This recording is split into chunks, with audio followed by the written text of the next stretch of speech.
అయినా మేరీ గారి అప్లికేషన్ ఎందుకు రిజెక్ట్ చేశారో నాకు ఇంకా అర్థం కావటం లేదు. అప్లికేషన్ డీటెయిల్స్ మిస్ మ్యాచ్ అయి ఉంటాయా? యాక్చువల్లీ నేను ఉదయాన్నే హెడ్ ఆఫీస్కి ఫోన్ చేశాను సార్. అతనికి ఏమీ తెలియదని చెప్పాడు. నేరుగా వెళ్ళి మాట్లాడి చూడనా? దానివల్ల ఎలాంటి ప్రయోజనం లేదు మేరీ. ఇంతకు ముందు ఇలాంటి కేసులు చాలా వచ్చాయి. ఎంటైర్ సిస్టమ్ కంప్యూటర్మయమైంది కదా. ఒకవేళ ఇది ఆ డిపార్ట్మెంట్ తప్పయి ఉన్నా సరే మీరు రిటర్న్ టెస్ట్ రాయడానికి కోర్టు అనుమతి తీసుకోవాలి.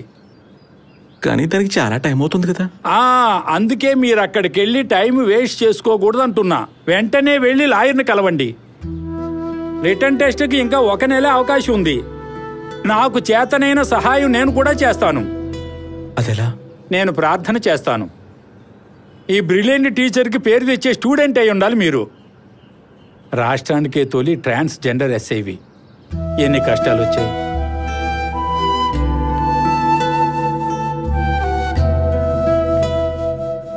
ఈ అఫీషియల్ రికార్డ్స్లో అంటే పాస్పోర్ట్, పాన్ కార్డ్, ఆధార్ కార్డుల్లో వీటన్నిటిలో మేరీకుటి మాతుకుటి అని ఉంది. That means male.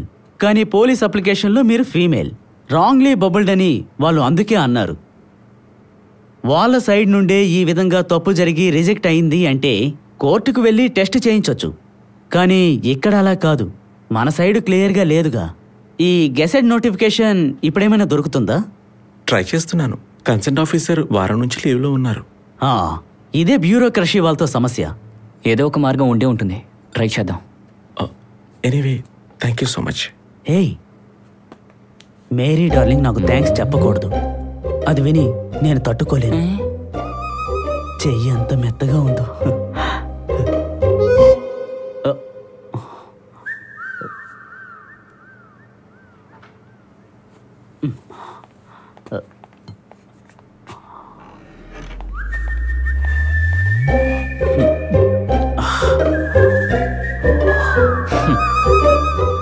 సిగ్గు లేదేంటి లాయర్ అని చెప్పుకోవడానికి?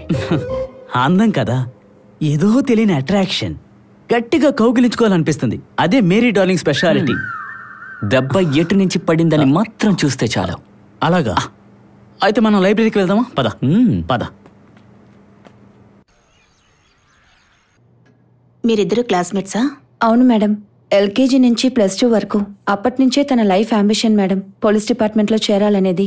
ఈ ఇయరే లాస్ట్, ఇంక ఏజ్ బార్ అయిపోతుంది. మీరేం చేస్తున్నారు? నేను ఇక్కడ ఒక చిన్న ఈవెంట్ మేనేజ్మెంట్ కంపెనీ నడుపుతున్నాను మేడం. ఇది మీరు అప్లై చేసి ఎన్నో రోజులు అవలేదు కదా? Minimum 3 months. అదే టైం పీరియడ్. గజెట్ నోటిఫికేషన్ అంతా డ్యూ కోర్సులోనే జరుగుతుంది. ఇందులో ఏదైనా కన్ఫ్యూజన్ ఉంటే ఇంకాస్త వెనక జరుగుతుంది అంతే. మేడం, ఈ గెజెట్ నోటిఫికేషన్ నాకు ఇప్పుడు లభించలేదంటే లైఫ్లో అది ఉండి కూడా ఏ ప్రయోజనం ఉండదు. On it's your duty to do that. నన్ను భయపెట్టాలని, బ్లాక్మెయిల్ చేయాలని అనుకుంటే I can make sure that you will never get it. Madam, నేను కూడా మీరేగా ఒక స్త్రీని. పిల్లల్ని మాత్రమే కనలేను, కానీ ఆ వ్యత్యాసం మాత్రమే మన ఇద్దరి మధ్యలో ఉంది. ఓ, నీకు పిల్లల్ని కనాలన్న ఆశ కూడా ఉందన్నమాట. మేడం మేడం ప్లీజ్, తన పరిస్థితి. ఏంటి పరిస్థితి? ఒక మగాడిగా పుట్టలేదని నాకు కూడా రిగ్రెట్ గానే ఉంది. తనేమో ఇలా మారాడు. అదే ఆడదాని విలువ ఆడదానికే తెలియదు.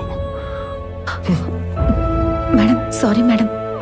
మేరీ, ఏంటి నువ్వు? మేరీ, ఆగమంటున్నానా? మేరీ, మన అవసరం.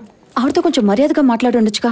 పద, ఇంకోసారి రిక్వెస్ట్ చేసి చూద్దాం. రిక్వెస్ట్ చేయడం కుదరదు. ఇకపై ఏ ప్రయోజనం లేదు. తన యాటిట్యూడ్ చూసావుగా. ఇకపై ఇచ్చినా కూడా ఆధార్ కార్డు వెరిఫికేషన్ 1 month పడుతుంది.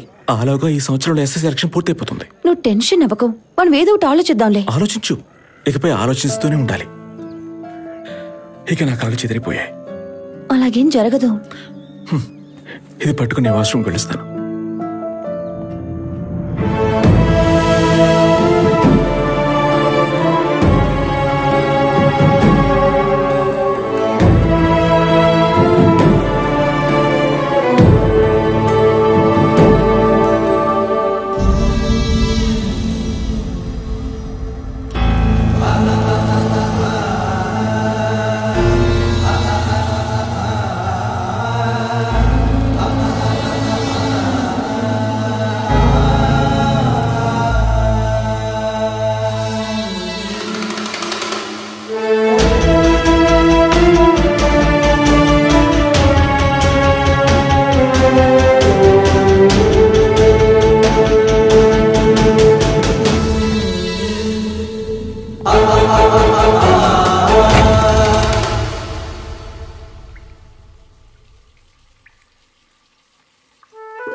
ఫిలిం డైరెక్టర్ అవ్వాలనే కోరికతో నేను పూనా ఫిల్మ్ ఇన్స్టిట్యూట్లో చదివాను.